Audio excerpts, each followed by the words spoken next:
Boa noite a todos.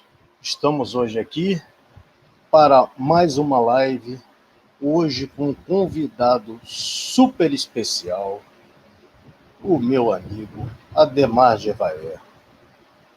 E vou fazer aquela famosa pergunta antes da vinheta. Jevaé, você foi abduzido ou você está aqui? Primeiro, a vinheta.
Muito bonita a vinheta.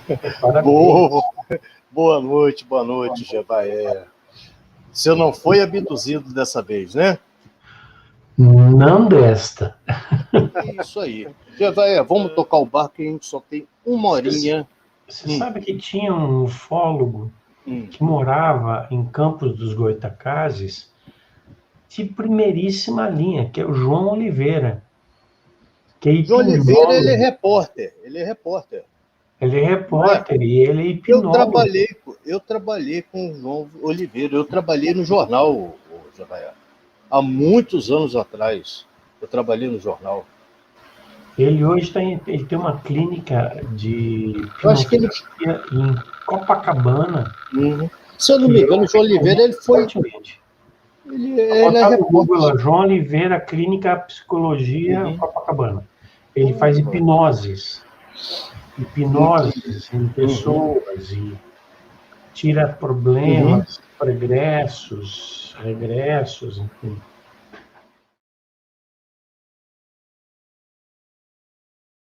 Uma pergunta que eu sempre faço com todo mundo que chega aqui no canal: como começou essa sua atração sobre o fenômeno UFO, né?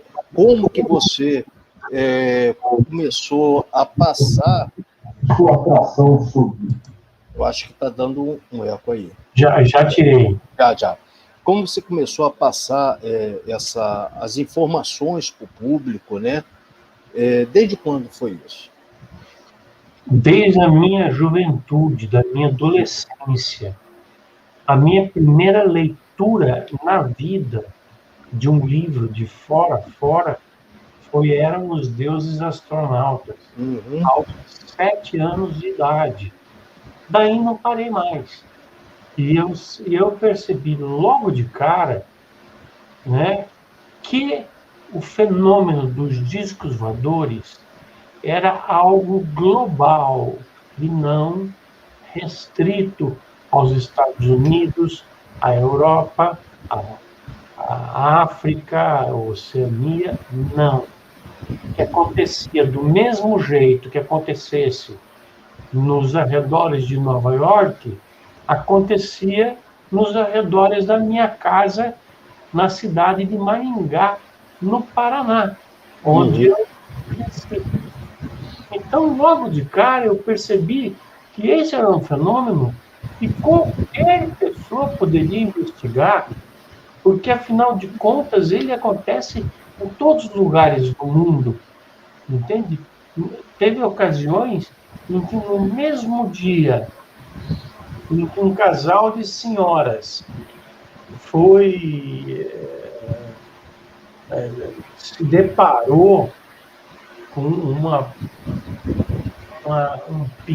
pirâmide luminosa na estrada, naquele mesmo dia no Texas, um outro casal, com a adição de um neto, também teve o mesmo contato. Então, peraí, o mundo, o nosso mundo, para eles, é tudo igual. Então, se abre um leque muito grande. Eu comecei a divulgar muito cedo. Com 12 para 14 anos, eu fiz a minha primeira palestra no colégio que eu lecionava. Aos 16 anos, eu fiz uma palestra na Biblioteca Pública da cidade de Maringá, com apoio da prefeitura, aquela coisa toda, né? Depois, aos 18 anos, eu fiz a minha primeira palestra num congresso de ufologia nacional fora de Maringá, onde eu, até então, nunca de lá tinha dado o pé. Aí aconteceu o caso do 282 da VASP. E eu estava no aeroporto do Galeão, vendo aquilo acontecer. Meu Deus do céu. Aos 18 eu fiz a minha primeira palestra internacional, não, aos 20 a minha primeira palestra internacional. Aos 22 a minha primeira palestra internacional fora do Brasil. Aí não parou mais. Aí eu fui para os Estados Unidos, depois fui para a Inglaterra, depois de lá voltei aos Estados Unidos, voltei à Inglaterra, e comecei a percorrer os países desse entorno aí, tendo feito palestras em mais de 60 países e tendo feito mais de 180 viagens internacionais. Esse é um número do qual eu me orgulho muito, porque talvez uma ou duas outras pessoas tenha feito o mesmo ritmo, a mesma, assim, quantidade de atividades de pesquisa. Houve uma época em que, nos anos 90, em que se houvesse um congresso de ufologia na Austrália, eles não podiam deixar de ter um ufólogo brasileiro. Quem era esse cara? Eu. Você. Por quê? Porque eu tinha a vantagem de falar inglês. Eu falo inglês desde criancinha, sem ter estudado. Isso veio comigo na minha vida. Então, eu tenho um panorama global da ufologia brasileira em inglês. E isso é um diferencial muito grande, Rodrigo. Entendi. Muito grande.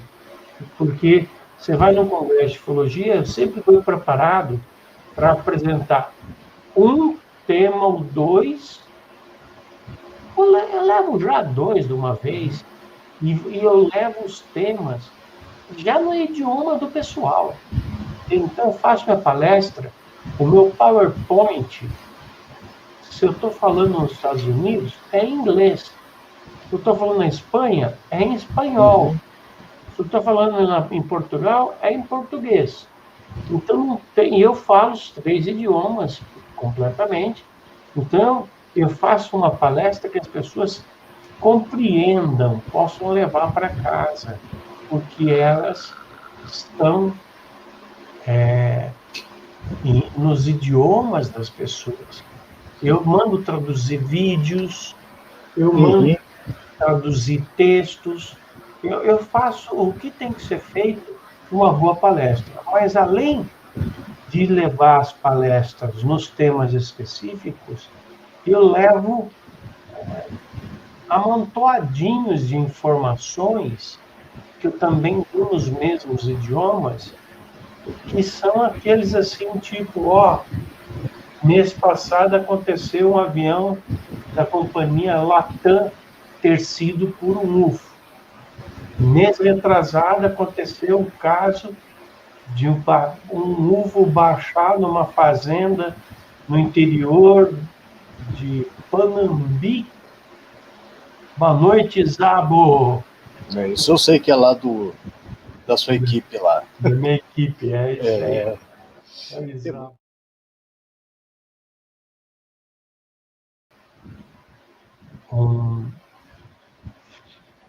Uma notícia de primeiríssima mão. Opa!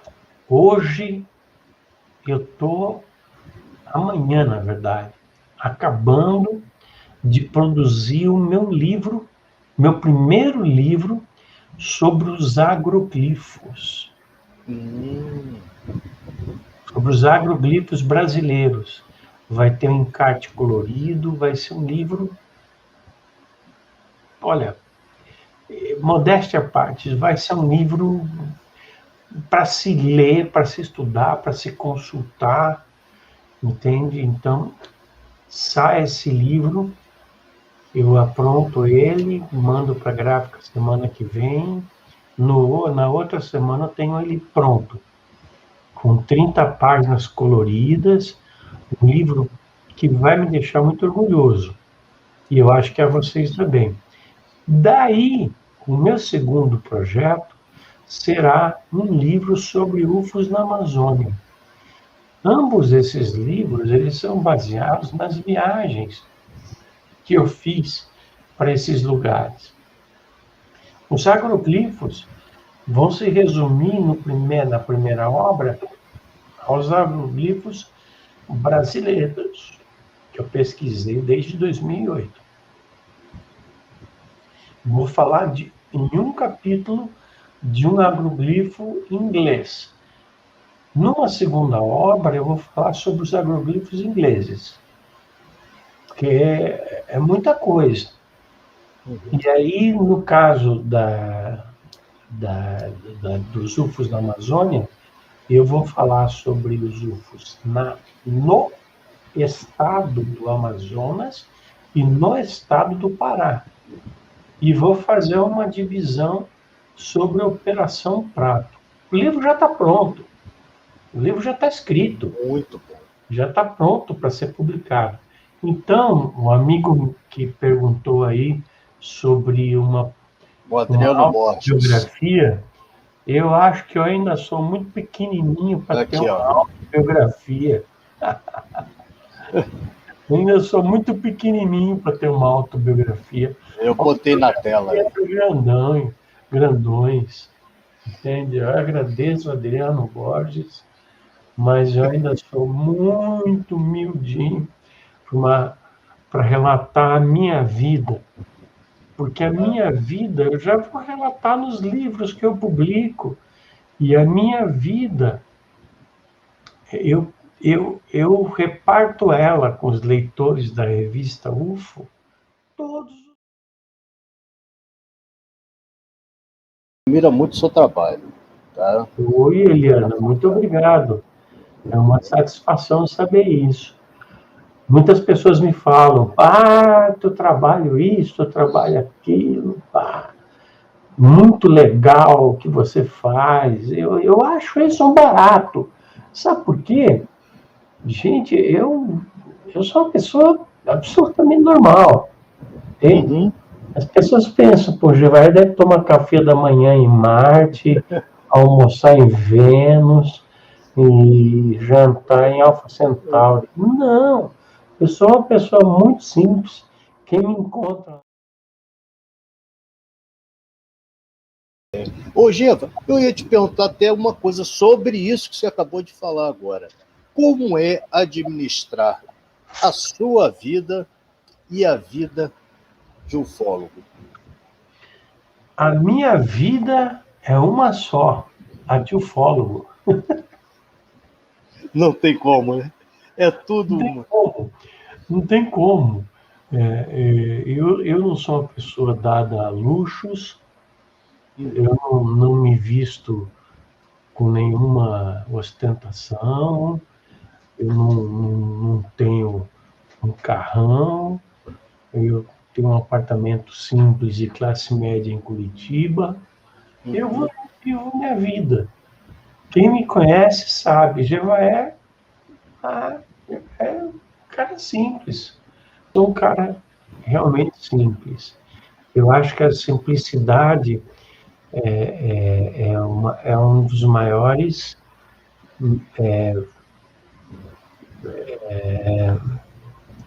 palavra que me faltou agora, méritos do ser humano. Uma palavra amiga sempre conforta. Hoje mesmo eu tive conversa com um camarada que, sei lá, viu em mim alguém que pode dar algum conselho. Quase que eu falo para ele, antes de tudo, escuta, ó, não me pede conselho porque eu sou ufólogo, cara. Eu pesquiso discos voadores. Mas, enfim, a gente teve uma conversa muito agradável. E isso eu tenho sempre aqui em Curitiba e onde quer que eu vá.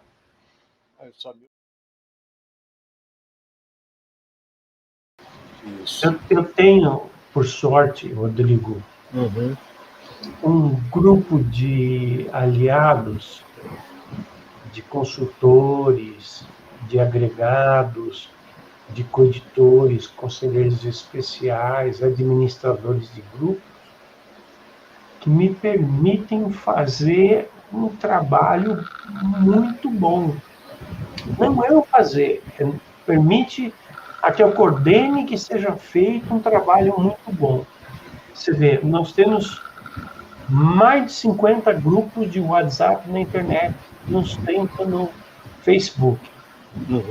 Nós temos um grupo de moderadores que está atento o tempo todo para o que acontece. Não deixa criar confusão, publica nossas matérias 2 vezes por dia. Imagine você. Ah, Vilma, que legal. Essas revistas me ajudaram muito a entender esse caminho. Espero que eu continue ajudando, tá? Diego, então aproveita, fala para o pessoal o que a gente falou em off sobre as suas lives. Dá um spoiler aí que eu acho que o pessoal precisa ficar sabendo que a gente estava conversando, que talvez dê certo.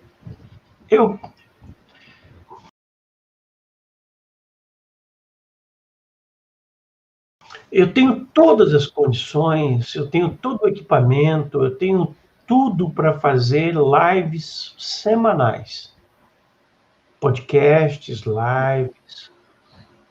Eu vou confessar no teu canal, Rodrigo, que eu ando desanimado. Não pode. Entristecido com a situação pela qual nós passamos. É dificuldade todo dia que a gente tem que debelar, é levar um leão nas costas todo dia, carregar um caminhão de cimento no 13º andar do edifício, é muito difícil. Então isso está me tirando o tesão de fazer lives. Então tá aqui, ó. Lives. Eu preciso fazer lives. Você precisa. O pessoal sente falta. O pessoal fala, Geva, as pessoas querem as tuas lives semanalmente. Arranja um horário aí, se vira, macaco. Meia horinha só. Como você fazia um programa assim, meia hora, pegava, passava o conteúdo da semana, alguma coisa, falava alguma coisa, sei lá.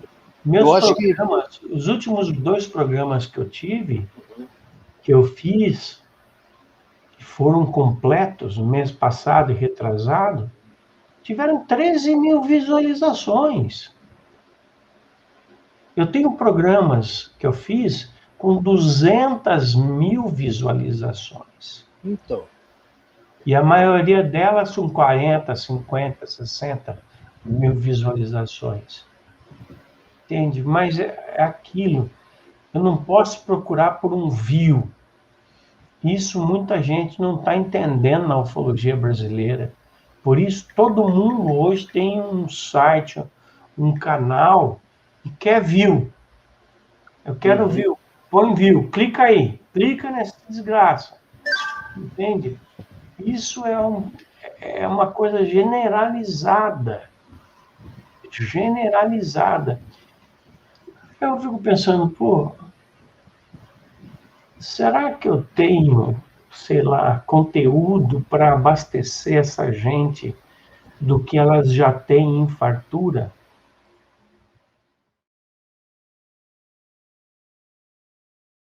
Quem foi que correu atrás da abertura ufológica? Olha, hoje as pessoas não têm mais recordação, mas a abertura ufológica brasileira, que resultou em 20 mil páginas no Arquivo Nacional, que é uma biblioteca de Brasília, teve início com uma ideia que eu tive e que, para isso, eu concretizei a Comissão Brasileira de Ufólogos e, através da Comissão Brasileira de Ufólogos e da revista UFO, nós fizemos a campanha UFOS, Liberdade de Informações, já. Aí eu fui chamado, que infantilidade, que bobagem que se vai fazer, Gilvaer. Vai fazer uma campanha para pedir para os militares abrirem os arquivos? Não, não, não, não, não, não. Nós não vamos pedir para os militares chutando a porta, pão. Queremos todos os documentos que vocês têm aqui dentro. Nós viemos para a cadeia, estava na cadeia até agora. O que nós fizemos foi pedir ordenadamente, por meio do sistema judiciário brasileiro, informações documentadas de 3 casos ufológicos em que nós tínhamos absoluta certeza do envolvimento da aeronáutica, de maneira que nenhum desses militares poderia falar: não sabemos nada disso. Sabe sim, ó. Tá aqui, ó. Olha o documento aqui. Foi vazado e chegou nas nossas mãos. E com isso nós conseguimos a abertura. E isso foi um confrontozinho rápido, muito simples, porque, na verdade, em 5 de janeiro, a própria aeronáutica nos telefona, me liga no meu escritório em Campo Grande, pedindo para falar comigo, para fazer um convite para a Comissão Brasileira de Ufólogos ir a Brasília se encontrar com as autoridades e ver os documentos. Isso nunca aconteceu na história da ufologia mundial. Passado 4 anos, em que deu uma emperrada nessa revelação, nós fizemos um pedido ainda mais profundo, com a participação do funcionário do Congresso Nacional, Fernando Aragão de Ramalho, e nós conseguimos ser convidados.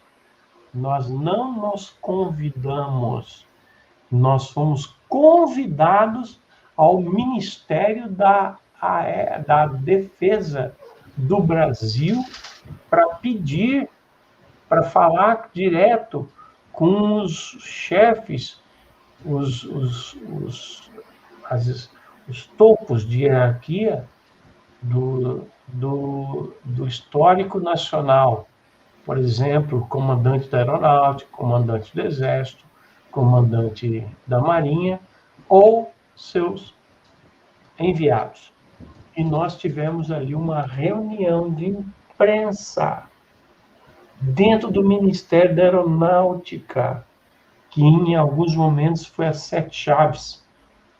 Imagina, uma mesa gigante, uma sala gigante, do lado, os ufólogos, do outro lado, os comandantes das Forças Armadas.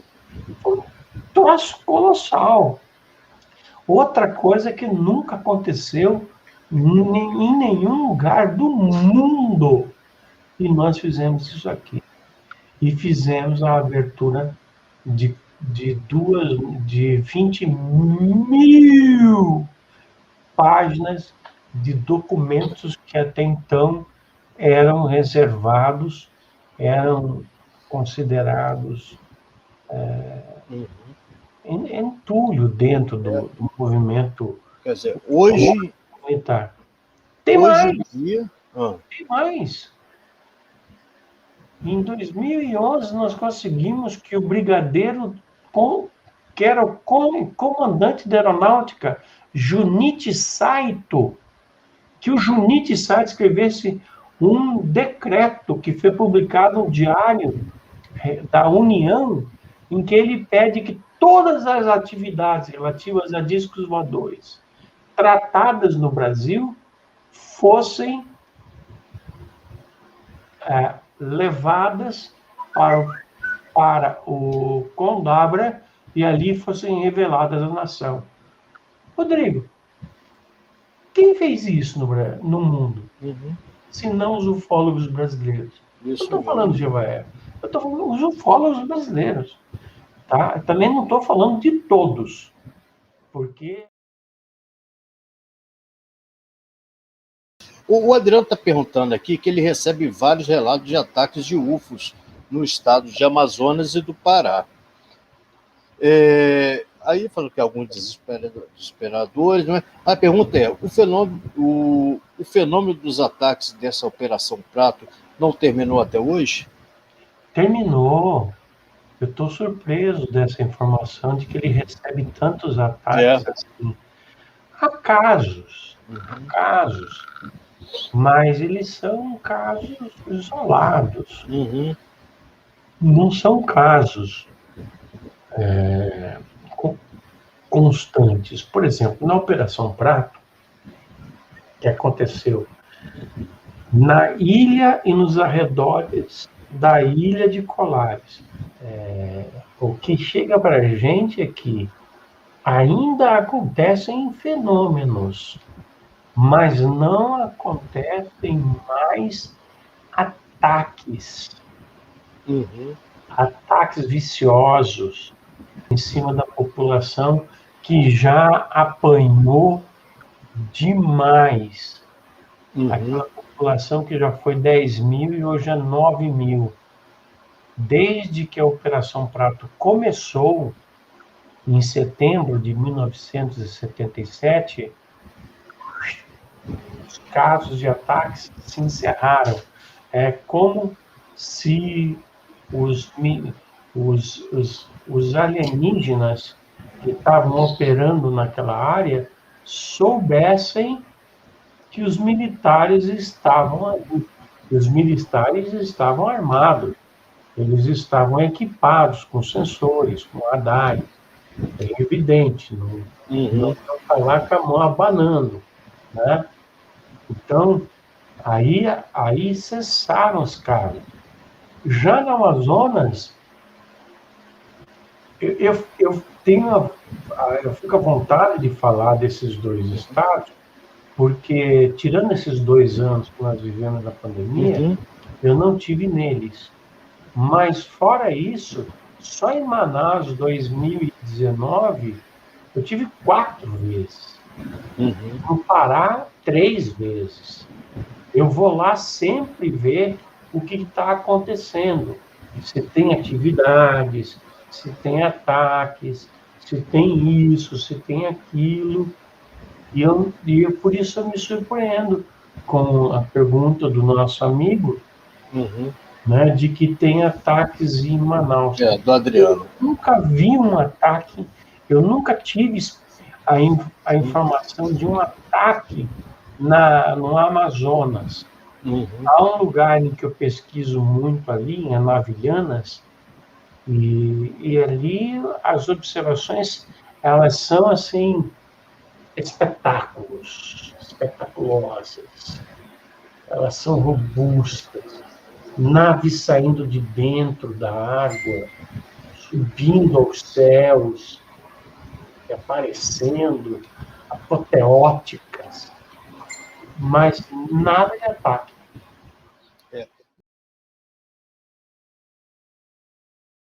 Tem uma pergunta aqui que eu achei muito interessante. Tem duas perguntas que se juntam. A Maria do Carmo pergunta assim: o fenômeno considerado ufológico são mais vistos como ameaças em potencial ou como possibilidade de comunicação? Oi, Maria do Carmo, muito obrigado pela pergunta. Uma pergunta difícil de responder. Eles não são ameaças de potencial, não são. Se fossem, já teria tocado fogo nisso aqui tudo. Uhum. Também não são possibilidades de comunicação, porque se fossem, eles já teriam feito essa comunicação. Não é verdade? Uhum. Então, eu acho que as nossas visitas, elas ocorrem porque, da mesma forma como nós estamos procurando vida nos planetas, a exemplo de Marte, da Lua, Vênus, com as nossas parcas limitações, esses seres já começaram a procurar formas de vida no universo há mais séculos, talvez há milênios. Então já tenho encontrado, visto o que são, tá? Uma civilização em potencial que chega até a Terra com propostas de, sei lá, comunicação. Eles veem o que nós somos, eles veem o estrago que nós fazemos no nosso bem-estar, no nosso ambiente, e simplesmente fala assim: sai fora, pá, vamos embora. Não estou aqui, não estamos aqui para isso. Uhum. É uma forma meia simplória de representar isso, mas se você refletir, você vai ver que é isso. Se precisar atacar, eles atacam. Uhum. Se puder haver tentativa de comunicação, eles tentam. Ponto final. Uhum. Se não der uma coisa nem outra, tchau. Tchau e benção. Vamos lá, o Elon Musk está construindo o nosso caminho para Marte. Então, a possibilidade de vida no universo é a mais dura certeza que nós temos na nossa vida. Não tem como não pensar nisso. Então, do mesmo jeito que nós hoje, ainda na nossa infância cósmica, estamos buscando por outros planetas habitados com vida semelhante à nossa, outros planetas que surgiram há 1 bilhão, 2 bilhões, 3 bilhões de anos, estão fazendo o mesmo. Isso significa interesse científico, tecnológico, interesse social, interesse de comunicação, o que der. Só que aquela coisa, você vai para uma festa, e naquela festa já saiu tiroteio, já saiu facada, já saiu, entende? Fogaréu. Você fala, eu não vou nessa festa. Quem vai vir na festa chamada Planeta Terra? Que tem de tudo. Bomba atômica, prontas para explosão, os malucos do poder de plantão. É verdade. É por aí. Ô, Giva.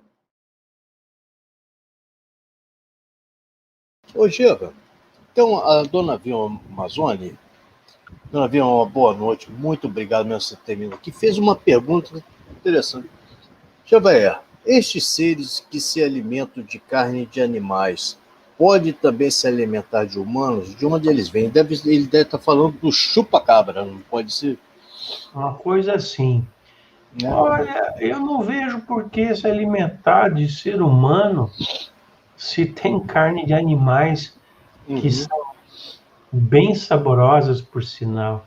Mas é uma pergunta que eu estou meio que chutando. Né? De onde eles vêm?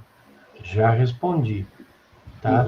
Agora, eles se alimentam de carne de animais. Não temos essa evidência. Nós temos a evidência de que eles atacam animais, mas não de que eles se alimentem de animais. Agora, não temos a menor, nem uma linha sequer de informação de que se alimentam do ser humano. Do ser humano seria mais pesquisa como aconteceu, né, o fenômeno chupa-chupa, né? É. Então seria mais a linha de pesquisa.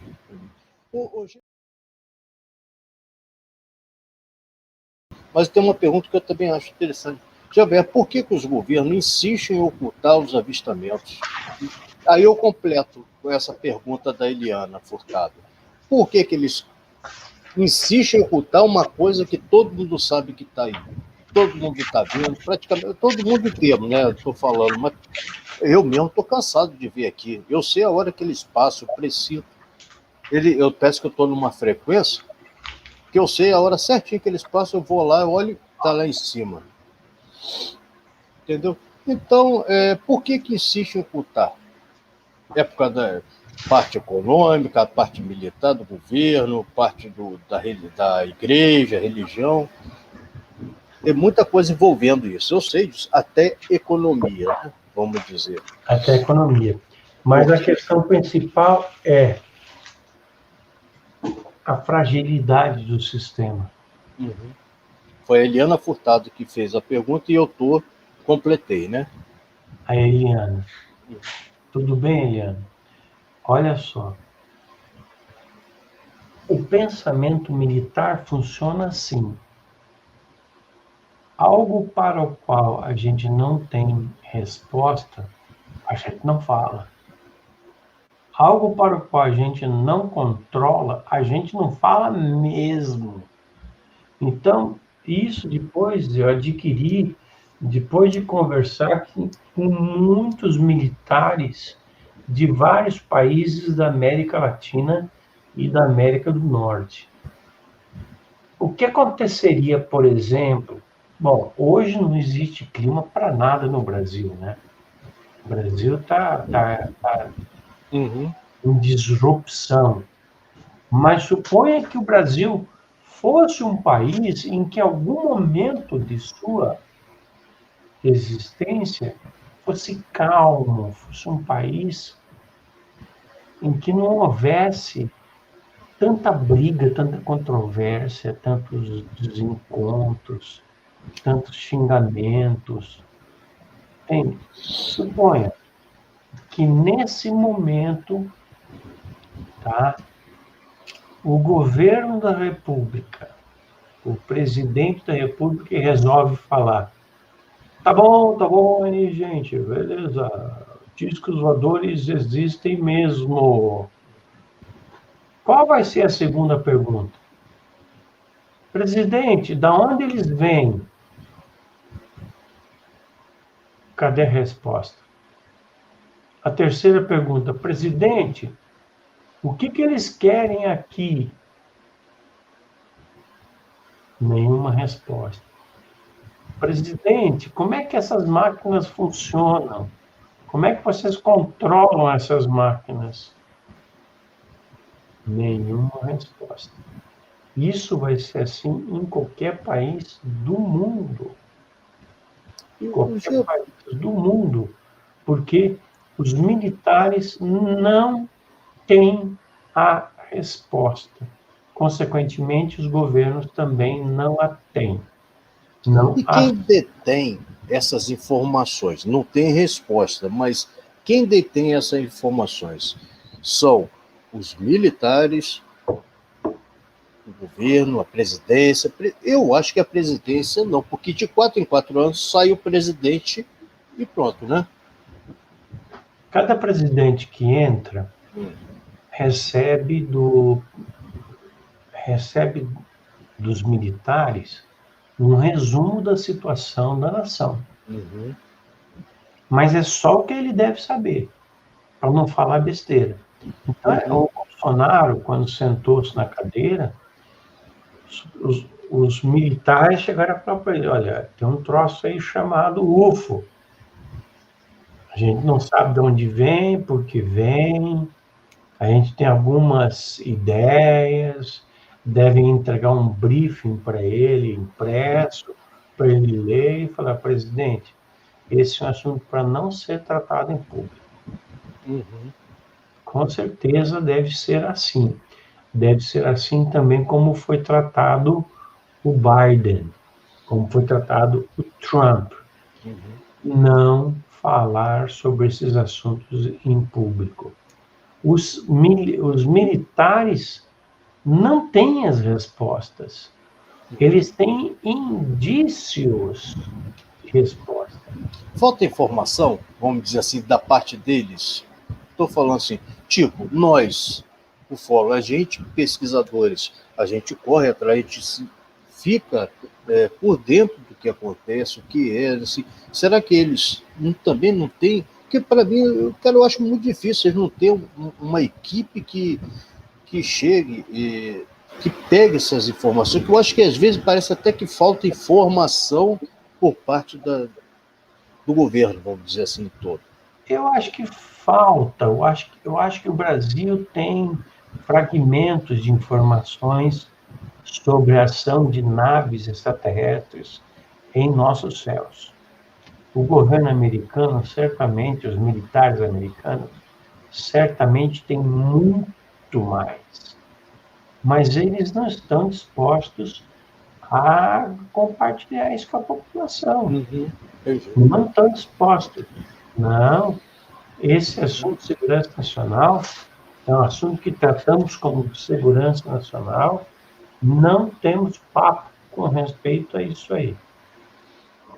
Uhum. Uhum. E aproveitando que a Avião perguntou, ela fala assim, por que tantos avistamentos atualmente? E aí eu falo assim, eu tenho uma forma de pensar.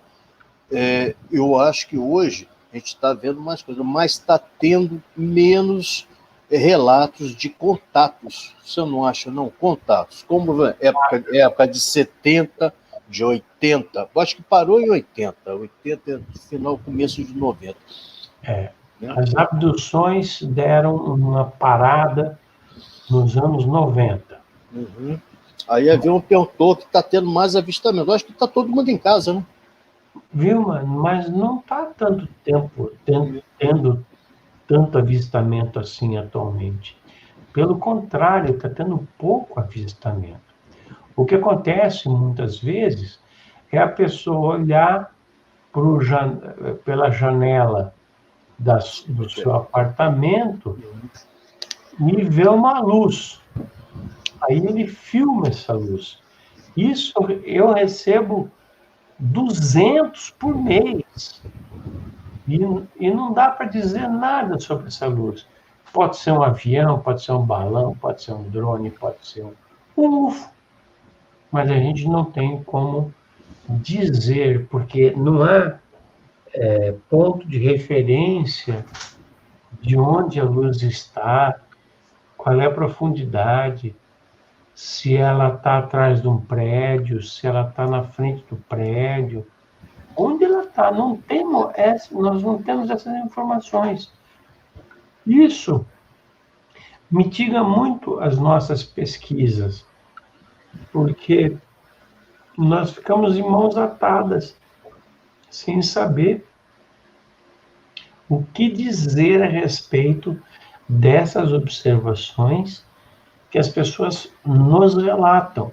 Mas a gente não tem como ver, entende? Por exemplo, hoje eu recebi, você viu, eu tenho 3 telas aqui. Isso eu falo, até aproveito e falo, pessoal, o Geva está desde antes de começar a live, ele já estava lendo todos os comentários, tá? Não se preocupa não, que ele está lendo todos os comentários. Estou aqui, ó, olhando para tudo. Tá? Então, eu tenho 3 metros de tela. Imagina. Então, eu recebo tudo que você imagina dentro da ufologia. Relatos disso, daquilo, do outro, ET comeu meu cachorro, o disco voador quebrou os vidros da minha casa, o ZT correr atrás dos bichos. Isso é tudo. Uhum. Não tem o que falar, pô. Não tem o que falar. É que você mesmo fala, 99% praticamente é descartado, né? Infelizmente, não por ser. É 99% mais ou menos a proporção, a porcentagem, É nessa proporção. né? Que fica não por ser a pessoa que quer enganar, mas enganos da pessoa, né? De às vezes estar até filmando ou fotografando como reflexo. A questão não é a pessoa querer enganar o ufólogo, querer dizer alguma coisa que engane, que leve o ufólogo à fraude. Não. É engano. A pessoa apenas se equivocou. Ela acha que ela viu alguma coisa. Isso é o caso de Isso é o caso de Magé, que não é muito longe daí. Né? Não teve nada em Magé. Zero, nada. Nós tivemos o tempo inteiro apurando as coisas de Magé e não achamos nada substancial que pudesse levar ao indício de uma pesquisa. Senão, a revista UFO estava de circo armado lá. Estava completamente lá, pesquisando, tentando descobrir o que se passou. Mas, infelizmente, não teve nada. Uma coisa que está me incomodando muito hoje, tanto nos grupos como tem vezes a ufolatria. O que você acha que está acontecendo? Eu vejo tanta coisa que eu vi, ô Jevaé, isso eu tenho que falar porque eu tô com isso aqui engasgado.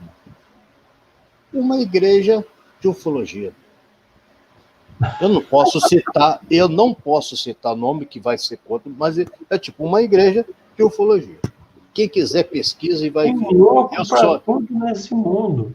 Entendeu? Mas para tirar dinheiro das pessoas, cara, isso não dá, cara. E eles não sabem que o ufólogo, a gente não ganha dinheiro, a gente tem que gastar. É verdade ou não é? A gente gasta mais. É verdade 100%. Nós temos que gastar, pesquisar esse achismo, essa coisa do cidadão que começa a receber o espírito do ET, não sei o quê.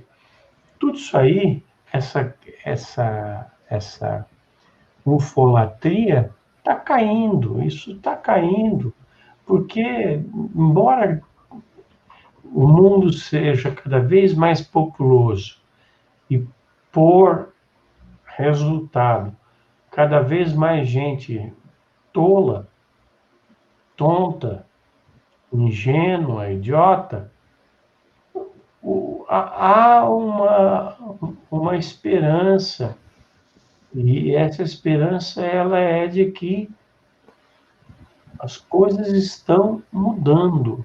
As coisas não serão mais como eram antes.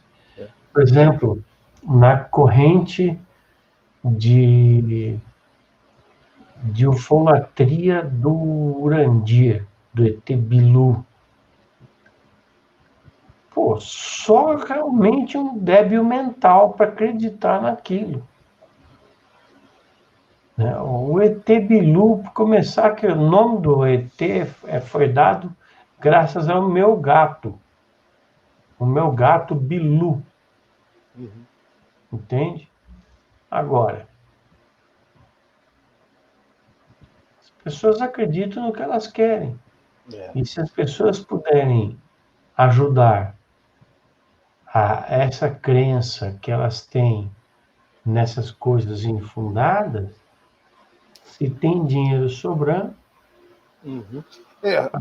O que geralmente eu falo assim, gente, quer se informar, procura canais sérios, né? Sérios na ufologia, procura gente séria, ufólogo sério, para não cair numa armadilha, né, Ojeva? A gente está aqui, o meu canal, eu não sou top de YouTube nenhum, eu não sou, mas eu tenho um compromisso com quem está nos vendo. Eu trago gente de responsabilidades sérias para vir falar aqui no canal, para chegar e passar coisas que vai informar as pessoas, que é o nosso papel, é passar informação, né? O foco passar e eu te parabenizo por conduzir um canal isento e quero também te pedir desculpas pela minha falta na vez passada. Tá, mas dizer que, havendo oportunidades, estaremos juntos aí. Me chama, eu gosto de conversar, adoro um bom papo, tua audiência é uma maravilha. Tirando que o YouTube não mostra muito direito na hora, não, depois que começa a mostrar. Eu não sei o que acontece com esse YouTube meu, mas ele, uma hora mostra uma coisa, depois começa a mostrar tudo diferente. Eu não entendo. É coisa de ET. Aqui no StreamYard tá tudo bem. Depois, mas estou falando que as visualizações, os likes, depois que termina o YouTube, parece que o YouTube começa a soltar. Eu não entendo o que é isso, mas é coisa de ET, vamos dizer assim, é coisa de ET. Gente, eu tenho... estão aqui sedento de informação, Geva. É isso que eu falo. Seus 30 minutinhos por semana vai acabar com a sede desse pessoal. E eu te pergunto uma coisa. Vou levar em consideração seriamente, Rodrigo. Isso. Pelo que você vê, é minha última pergunta, que eu sei do seu horário, tá? O que você espera, vamos dizer assim, daqui para frente na ufologia, que você tem percebido os novos ufólogos que estão aparecendo, essa nova safra? Eu, apesar de estar com essa carinha bonitinha, não sei o quê, mas estou com 50 anos, tá? Eu já estou... O cabelo tá branco aqui já, eu que estou escondendo. Mas eu com 59, o cabelo todo branco. Mas aquele negócio, eu me considero da nova safra, porque você já vem lá de trás, que já trazendo uma bagagem que eu acho que é espetacular. Eu corro atrás de livro de sebo. Eu vou a sebo para achar os livros antigos. Eu estou atrás de um que eu não consegui. O livro vermelho dos extraterrestres, não é isso? O livro vermelho. Discos voadores. Dos discos voadores, isso. Fernando Cleto Nunes Pereira. Esse é raro. Eu estou correndo atrás, mas vamos lá.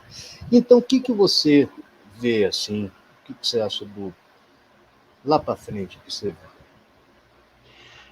Eu acho que nós vamos continuar vendo um pouco mais do mesmo, com alguns ressaltos. Ufólogos entrando, brigas rolando, ufólogos saindo, aí criando uma legião contra os ufólogos com quem eles brigaram, e o governo dos Estados Unidos dando cada vez mais milho para nós galinhas comermos os milhos, e nada tão relevante assim nos próximos, diria, eu acredito, 20 anos. Tem uma pessoa que mandou um recado aqui, o Marcos Correia, é um grande amigo, ele fala acho que é por todos aqui ele está falando. É fantástica lá, na aula de Obrigado, Marcos. Grande Marcos. Então, gente, eu não posso me estender muito. Quem dera, eu tenho tanta coisa para perguntar para o Geva, mas eu acho que ele vai ter uma segunda participação aqui, se E Deus uma quiser. terceira, uma quarta, Opa! quando quiser. Agora eu quero falar uma coisa, que eu não posso sair daqui sem te perguntar. Praia de Atafona, um dia vai ter a possibilidade de ter o Gevaer lá, junto com o Fred Most, já falou que vai lá. Ele deixou até um vídeo aí para mim. Pode contar comigo. Pode? Pode contar comigo. Tô lá. Tem muita coisa. Vou com todo o prazer. Eu vou a qualquer lugar que me convidem. Eu faço congresso em centro espírita, presídio, onde me chamarem. Então, pronto. Eu Não, vou. E, é minha função. E lá foi aonde aconteceu as experiências da máscara de chumbo. Foi lá que aconteceu. Foi na praia, aquela explosão que eles fizeram, foi na praia de Atafona. Foi lá mesmo. Mais uma razão para eu ir. Pode chamar. Chico Xavier teve lá também, tá? Chico Xavier teve muita gente.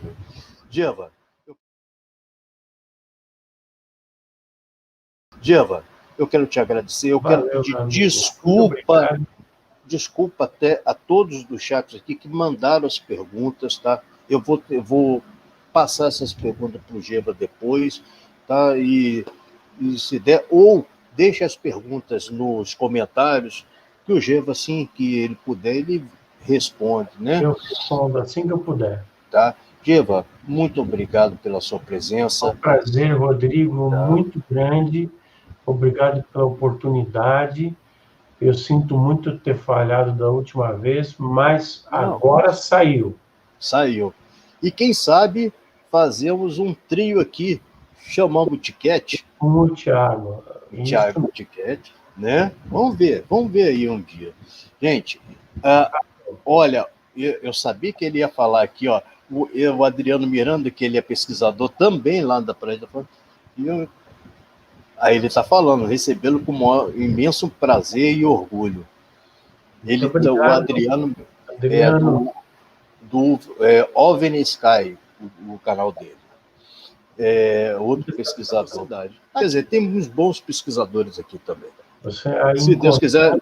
Meu abraço. E se Deus quiser, o que depender de mim, eu estarei levando qualquer assunto ufológico que tiver aqui em mãos para você analisar. Tá bom? Muito obrigado, amigo. Muito obrigado. Um abraço a todos. Gente, um abraço. Gevaer é um amor de figura, tá aí, eu adoro. Eu gosto de lives assim, boas. Pra frente. Geva, 30 minutos de live e o pessoal vai dar uma força e vamos começar a vender as revistas e vamos que vamos. Gente, na revista UFO, acessem lá e você conhecer todos os conteúdos que saem todos os dias falando de ufologia. Um abraço a todos, uma boa noite, fiquem com Deus. Tchau. Abraço, obrigado.